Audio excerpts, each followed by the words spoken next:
Hey everyone, thanks for watching this story about David going undercover at his diner. I'd love to know, where are you watching from today? Drop your city or country in the comments below, and let's see how far this story has traveled. Don't forget to hit that subscribe button and ring the bell so you won't miss tomorrow's special follow-up. It's going to reveal some surprising changes and new faces. Trust me, you won't want to miss what happens next. See you in the comments and back here tomorrow for the next chapter. What happens when a CEO goes undercover and finds his staff crying behind the scenes? David Thompson, a 52-year-old CEO, had spent the last 15 years building his diner chain from the ground up. With over a dozen locations spread across several states, his name was synonymous with classic American comfort food and friendly service. Yet recently, despite the success on paper, David couldn't shake a growing unease. Customer complaints about slow service and unfriendly staff were piling up, and employee turnover was at an all-time high. Reports from regional managers painted a rosy picture, but the whispers from customers and employees told a different story. Determined to uncover the truth, David made a bold decision. He would go undercover at one of his own diners. He chose a location about 90 miles from his corporate office, nestled in a quiet suburban town. This distance was far enough that none of the staff would recognize him, especially since most had never met the CEO in person. To ensure he blended in seamlessly, David traded his usual tailored suits for a worn hoodie and faded jeans. He grew out a scruffy beard, swapped his polished shoes for old sneakers, and put on thick-rimmed glasses that masked his sharp gaze. When he arrived at the diner just before lunchtime, the place was bustling with activity. The clatter of dishes, murmur of conversations, and the aroma of fried food filled the air. The interior was familiar, yet slightly worn. Booths with scuffed edges, a linoleum floor that had seen better days, and faded neon signs buzzing softly overhead. It wasn't terrible, but it wasn't the warm, welcoming atmosphere David had always dreamed of creating. David took a seat near the window, watching carefully as the staff hustled to keep up with the steady flow of customers. Among them was a young waitress named Emily, who moved quickly from table to table. Despite the tired bags under her eyes and the faint hesitation in her smile, she never let on that she was overwhelmed. She refilled drinks, took orders, and managed plates with practiced efficiency, all while masking her exhaustion. But it wasn't long before David noticed cracks in the perfect facade. Behind the scenes, voices grew sharp and tempers flared. The shift supervisor, Mark, barked orders with little patience. Emily flinched at his harsh tone, but kept her head down and obeyed. David's heart sank as he heard the familiar sound of someone trying to hold back tears in the kitchen. It was Emily. David's fork paused mid-air. The scene before him was nothing like the family-friendly haven he had envisioned. This was a place under strain, where employees were stretched, too thin and treated with little respect.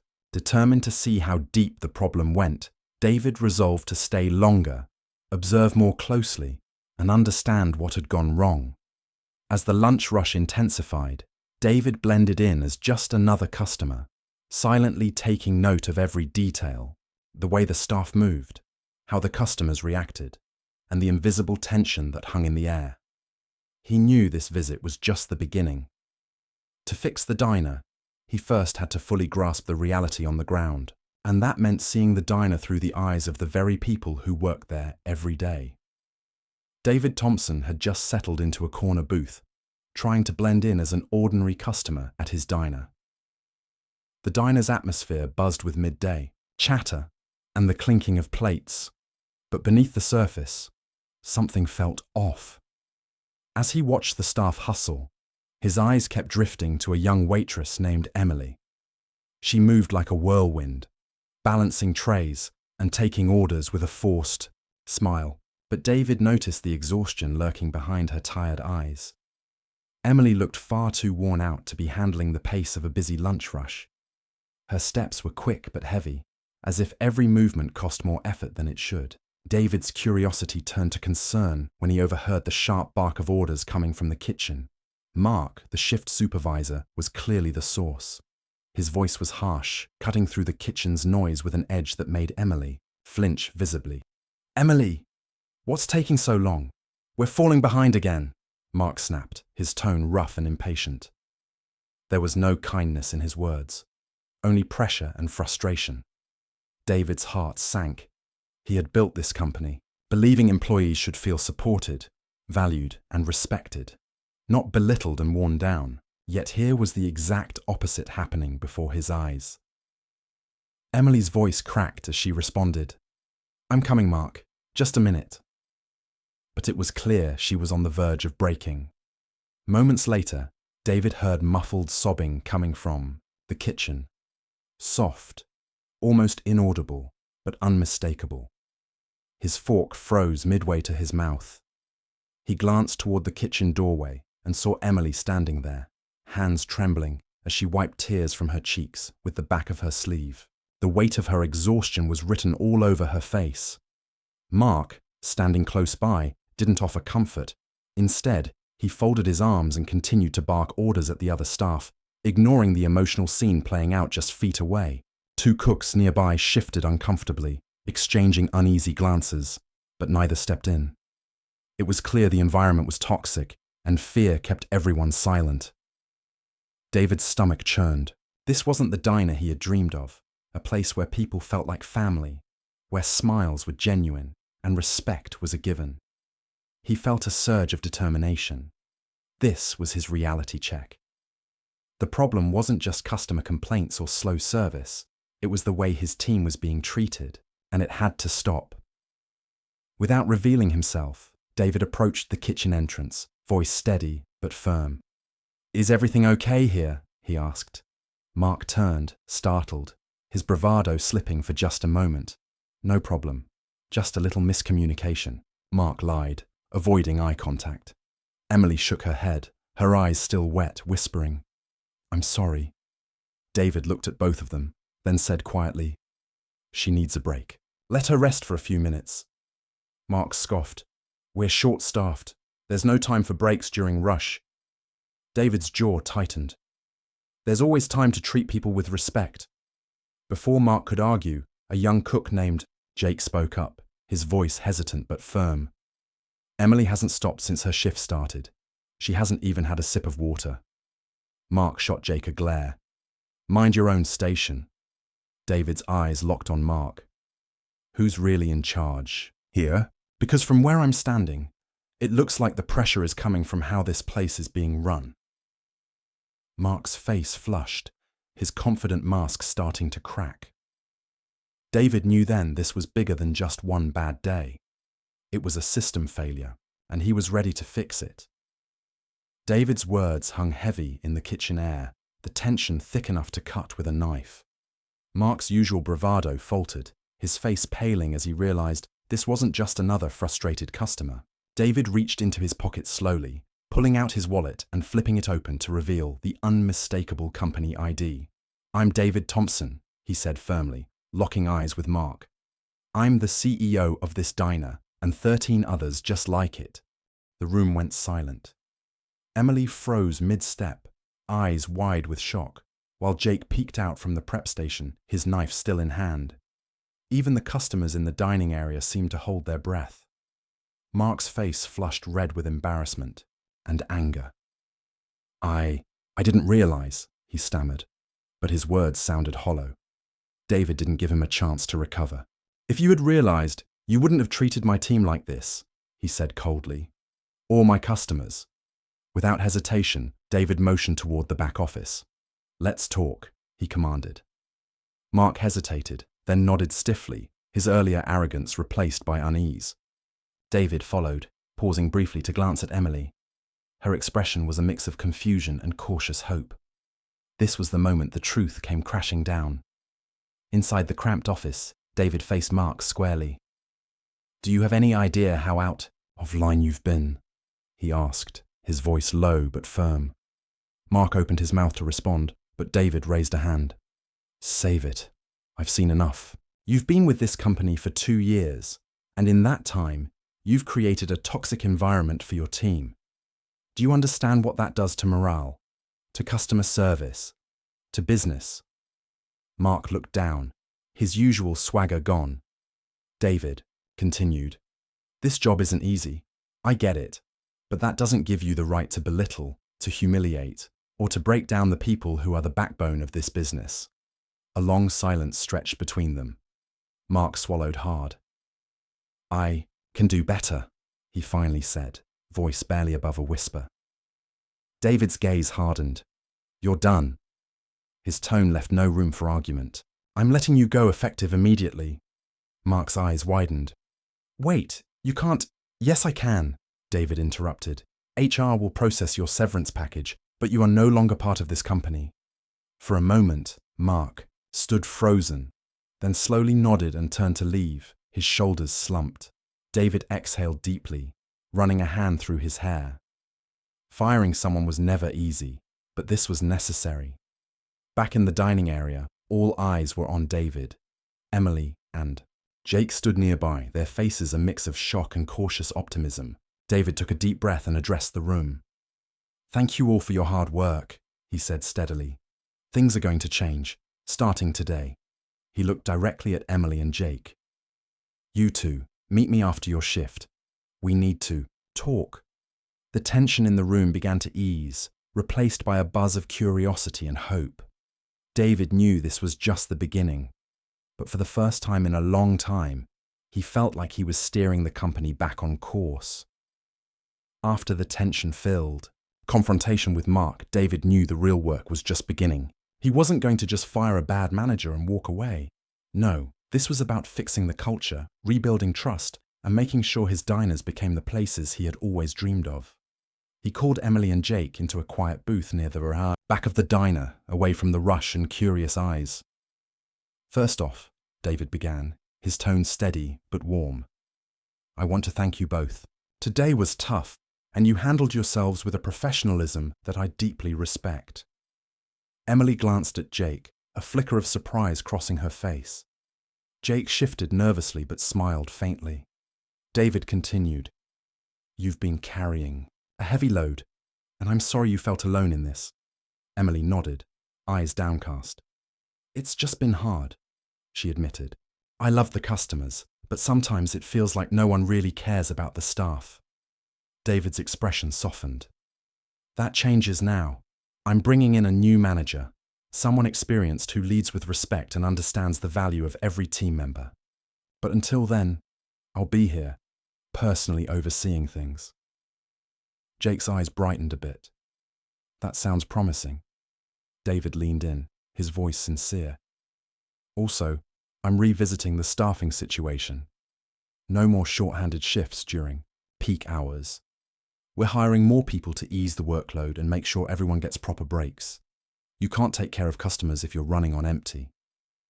Emily let out a breath she hadn't realized she was holding. "That would be amazing," she said softly. David smiled. "It's just the start. I also want to recognize the hard work you've been putting in. Jake, you've stepped up as a leader, covering for others and keeping things running smoothly. I'm promoting you to assistant manager. That comes with a raise and more consistent hours." Jake's jaw dropped. "Are you serious? I've never managed anyone before." David chuckled. "You've been managing here for months, whether you realized it or not. That's leadership." Then David turned to Emily. 8 months of dedication, even during the toughest times. I see how much you care. About the customers, about your co-workers. You deserve more than just a thank you. Starting next week, you'll get a significant pay raise, and I'm setting up a bonus system to reward hard work like yours." Emily's eyes shimmered with tears, and she quickly looked away, embarrassed. "Thank you," she whispered. "I mean it." David leaned back, feeling the weight of the moment. "You've earned it." Over the next few weeks, David kept his promise. He spent days working alongside his team, listening to their feedback and making changes. He personally interviewed candidates for the new manager position, ultimately hiring Denise, a woman with experience and an empathetic leadership style that quickly won the team over. He approved raises not only for Emily and Jake, but also brought in 3 new hires to lighten the workload. Slowly but surely, the atmosphere shifted. Customers noticed the difference too. Service was faster, staff seemed happier, and the old tension began to fade. One afternoon, as David prepared to leave the diner, Emily stopped him by the door. "Hey," she said with a genuine smile. "This place feels different now. Like it actually matters." David smiled back, a deep sense of pride swelling in his chest. "It does matter, and so do you." Weeks passed since David Thompson took decisive action at his diner. The changes he promised were no longer just words. They were becoming reality. Emily, Jake, and the entire team could feel the shift in the air. The diner, once weighed down by exhaustion and tension, now buzzed with renewed energy and purpose. David spent countless hours on site, not as a distant CEO, but as part of the team. He worked alongside Emily and Jake, helped train new hires, and listened intently to every concern and suggestion. His commitment wasn't just about fixing operations, it was about rebuilding a culture of respect and care. And slowly, the customers noticed too. Service speeds improved dramatically. Orders were taken and delivered with a newfound efficiency. The staff's smiles were genuine, no longer forced by exhaustion but fueled by motivation. The atmosphere felt lighter, friendlier, almost like a family. Regular customers mentioned the difference, praising the warmth and attentiveness of the team. Word began to spread, and new faces showed up, curious about the diner everyone was talking about. One afternoon, as David was about to leave for the corporate office, Emily caught him at the door. "Hey," she said, her voice bright with emotion. "I just wanted to say thanks. This place feels different now, like it really matters." David smiled, feeling a deep sense of pride swell inside him. "It does matter," he replied, "and so do you." That moment summed up everything David had been fighting for. It wasn't just about profits, expansion, or glowing reports anymore. It was about the people, the staff who poured their hearts into every shift, the customers who came seeking more than just a meal, and the promise of a workplace where respect wasn't optional, but a given. The bonus system David put in place rewarded hard work, and the new manager, Denise, brought a compassionate leadership, style that inspired the team. Emily received her raise, Jake stepped into his new role with confidence, and the fresh hires eased the burdens that once felt unbearable. Yet David knew this was just the beginning. Keeping a culture alive required constant attention and care. He scheduled regular meetings to hear from employees, encouraging openness and transparency. No more whispers behind closed doors. Everyone's voice mattered now. As the sun set outside the diner, David reflected on his journey. From the moment he put on that hoodie and glasses to blend in with his team, to the difficult confrontation with Mark and the promises he made, each step had been necessary. He had seen the cracks, faced the hard truths, and acted, now, standing, in the middle of a bustling diner full of laughter and genuine smiles. David felt something he hadn't felt in years. Hope. Hope that this company could be more than just a business. Hope that it could be a place where people thrived, where customers felt valued, and where every meal was served with care. This was the future David was committed to building, one shift at a time. Hey everyone, thanks so much for watching this incredible journey of David going undercover at his diner and discovering the real story behind the scenes. Now, I want to hear from you. Where are you watching this from? Drop your city, state, or country in the comments below. It's always amazing to see how far this story reaches and to connect with viewers from all over the world. Also, what part of the story surprised you the most? Was it the tough working, conditions Emily faced, or David's bold decision to step in and make changes? Share your thoughts and any experiences you might have had working in a tough environment or leading a team. Your stories and opinions really help us build a community that supports one another. If you enjoyed this video, don't forget to hit that subscribe button and ring the notification bell so you won't miss the next episode coming out tomorrow. We have some exciting developments ahead, and you won't want to miss how this story unfolds. Thanks again for being part of this journey. Can't wait to read your comments and see you back here soon.